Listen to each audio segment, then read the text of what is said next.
बारे में डिस्कस करेंगे। वॉइस भी ग्रामर का एक important topic. Let's start. Voice voice दो तरह का होता है, एक्टिव वॉइस और पैसिव वॉइस। जो एक सिंपल सेंटेंस होता है वो सारे सिंपल सेंटेंसेस जितने भी होते हैं वो एक्टिव वॉइस में होते हैं। एक्टिव वॉइस या यूं कहें कि सिंपल सेंटेंस का रूल क्या है, सब्जेक्ट प्लस वर्ब और प्लस ऑब्जेक्ट। अब इस सिंपल सेंटेंस को जब हम एक्टिव वॉइस से पैसिव वॉइस में चेंज करते हैं तो कुछ एक इसके जो चीजें हैं वो एक दूसरी जगह के ऊपर चेंज हो जाती हैं। जैसे कि सब्जेक्ट जब एक्टिव वॉइस से पैसिव वॉइस में जब हम किसी सेंटेंस को चेंज करते हैं तो सब्जेक्ट चला जाता है ऑब्जेक्ट की जगह और ऑब्जेक्ट आ जाता है सब्जेक्ट की जगह। फिर नंबर आता है वर्ब का। ये ध्यान रखें प्यारे बच्चों कि पैसिव वॉइस में हमेशा वर्ब की थर्ड फॉर्म यूज होती है। तो इसका एक रूल यहां मैंने लिखा है, सब्जेक्ट जो ऑब्जेक्ट था, एक्टिव वॉइस में जो ऑब्जेक्ट था वो सब्जेक्ट की जगह चला गया, अर्थात ऑब्जेक्ट जो है वो सब्जेक्ट के स्थान पे आ गया। Subject plus helping verb, helping verb ये ध्यान रहे। हेल्पिंग वर्ब के बाद में प्लस वर्ब की थर्ड फॉर्म, जो ये वर्ब की फॉर्म थी यहाँ, इसमें फर्स्ट हो या सेकंड हो या जो भी वर्ब की फॉर्म है वो हमेशा वर्ब की पैसिव वॉइस में थर्ड फॉर्म के रूप में यूज होती है। वर्ब के बाद में प्लस बाई और फिर बाई के बाद में ऑब्जेक्ट।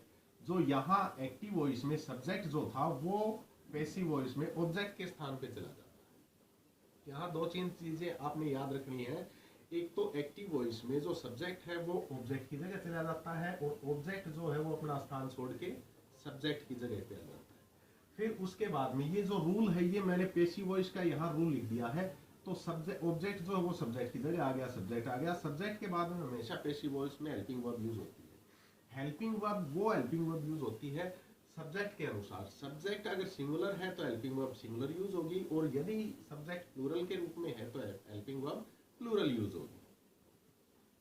उसके बाद में वर्ब की थर्ड फॉर्म, जैसे कि बताया मैंने आपको, वर्ब की हमेशा थर्ड फॉर्म यूज होती है पैसिव वॉइस में। तो वर्ब की थर्ड फॉर्म प्लस बाई और प्लस ऑब्जेक्ट। ये एक्टिव वॉइस से पैसिव वॉइस में जब हम किसी सेंटेंस को चेंज करते हैं तो ये उसका एक रूल है, subject plus helping verb plus verb की थर्ड फॉर्म प्लस बाई और प्लस ऑब्जेक्ट। एक एग्जाम्पल की हेल्प से हम इसको समझने की कोशिश करते हैं। जैसे कि ये एक सेंटेंस मैंने लिख दिया यहाँ, I write a letter.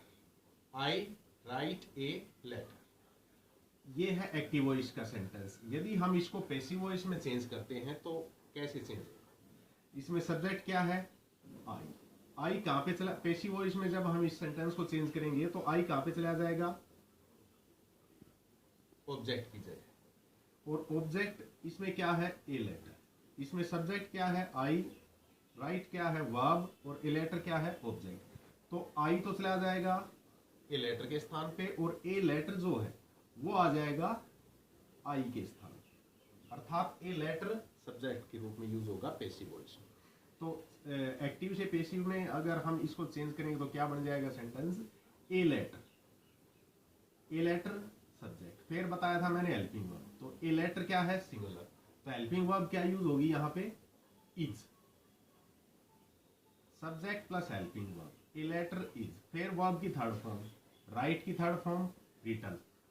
Written के बाद वर्ब की थर्ड फॉर्म के बाद में बाई, ये बाई आ गया। और फिर ऑब्जेक्ट। ऑब्जेक्ट इसमें सब्जेक्ट क्या था एक्टिव वॉइस में? ए।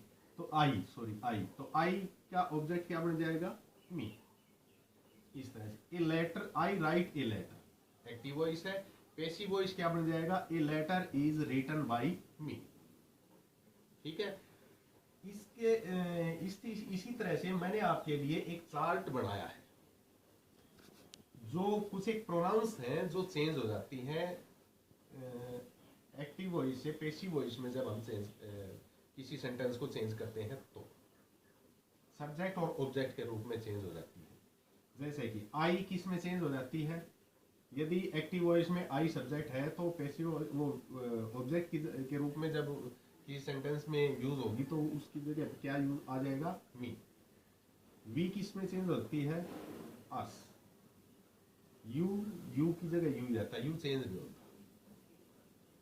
ही किस में चेंज होता है, हिम। शी किस में चेंज होता है, हर। और दे किस में चेंज होता है, देम। अर्थात I is changed into me, we is changed into us, you no change, he him में, शी हर और दे देम। ये चेंज हो जाते हैं जब एक्टिव वॉइस से पैसिव वॉइस में जब हम किसी सेंटेंस को चेंज करते हैं और इनकी जगह चेंज होती है तो ये इस तरह से एक दूसरे की जगह पर आने पर ये चेंज हो जाते हैं, अपना रूप अर्थात अपना रूप बदल लेते हैं।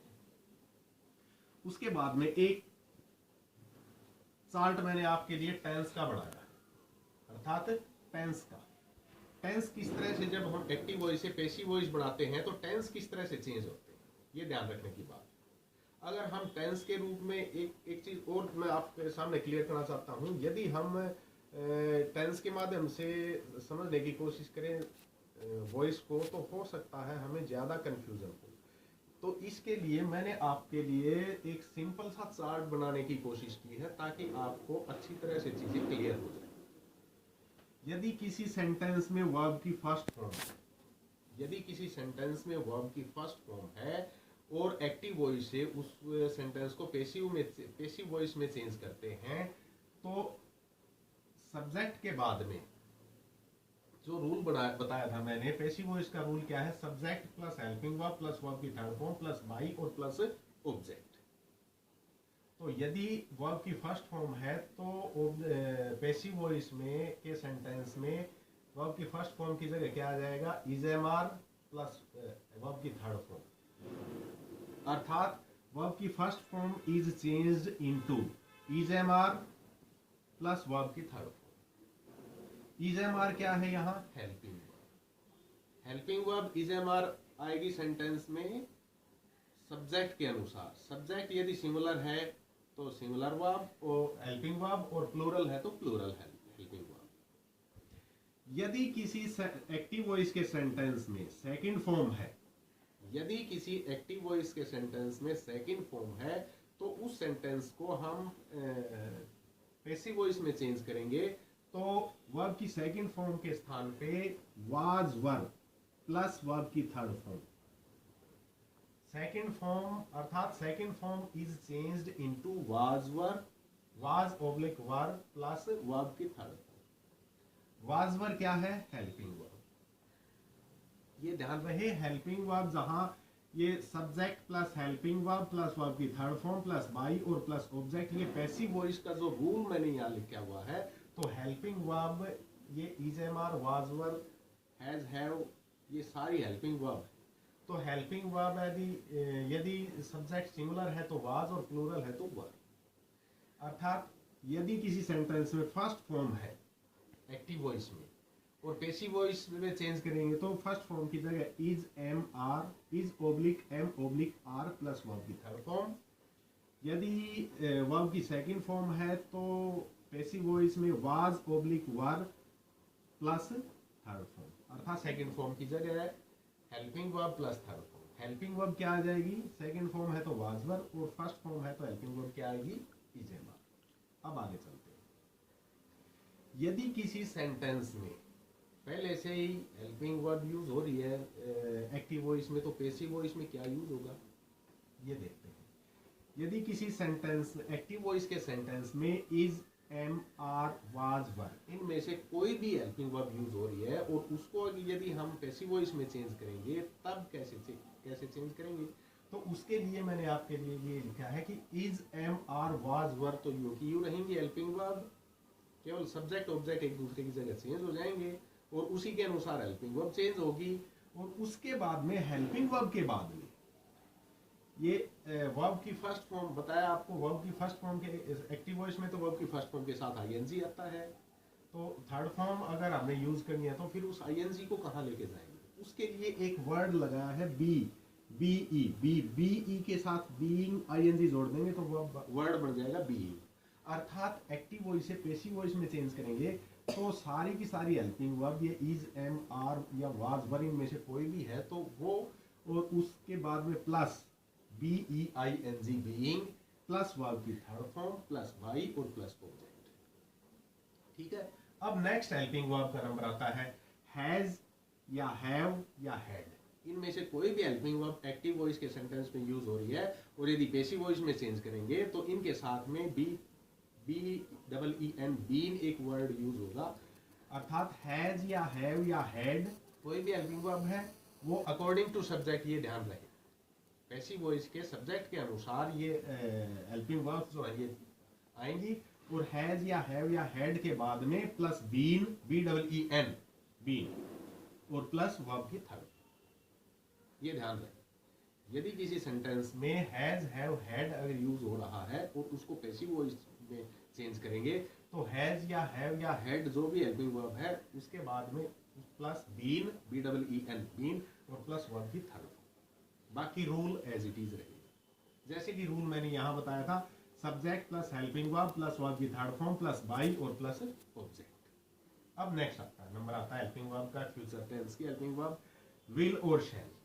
अर्थात विल और शैल अगर किसी सेंटेंस में यूज हो रही है तो विल और shall helping verb plus be, BE be, will oblique shall plus helping verb be, BE plus verb की थर्ड फॉर्म प्लस बाई और प्लस ऑब्जेक्ट। उसके बाद में यदि हेल्पिंग वर्ब शैल विल के साथ हैव यूज हो रहा है, यदि किसी सेंटेंस में हेल्पिंग वर्ब शैल और विल के साथ हैव यूज हो रहा है तो एक्टिव से पैसिव वॉइस में चेंज करते समय क्या कैसे चेंज करेंगे, तो शैल ओब्लिक विल प्लस हैव, ये तो इतना ही आ जाएगा। और उसके बाद में ये हैज, हैव, हैड वाला रूल बनेगा, हैव के बाद में plus been, BEEN been plus verb की थर्ड फॉर्म और प्लस बाई और प्लस ऑब्जेक्ट। ठीक है।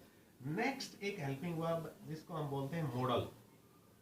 मॉडल अर्थात जितने भी मॉडल हैं किसी यदि एक्टिव वॉइस के किसी सेंटेंस में कोई भी मॉडल है तो पैसिव वॉइस में जब हम चेंज करेंगे तो मॉडल के बाद में एक वर्ड लगाएंगे BE बी, अर्थात subject plus modal plus BE be plus verb की थर्ड फॉर्म और प्लस बाई और प्लस ऑब्जेक्ट। अर्थात मॉडल अगर कोई भी मॉडल है किसी भी सेंटेंस में तो उस हर मॉडल के बाद में BE बी प्लस वर्ब की थर्ड।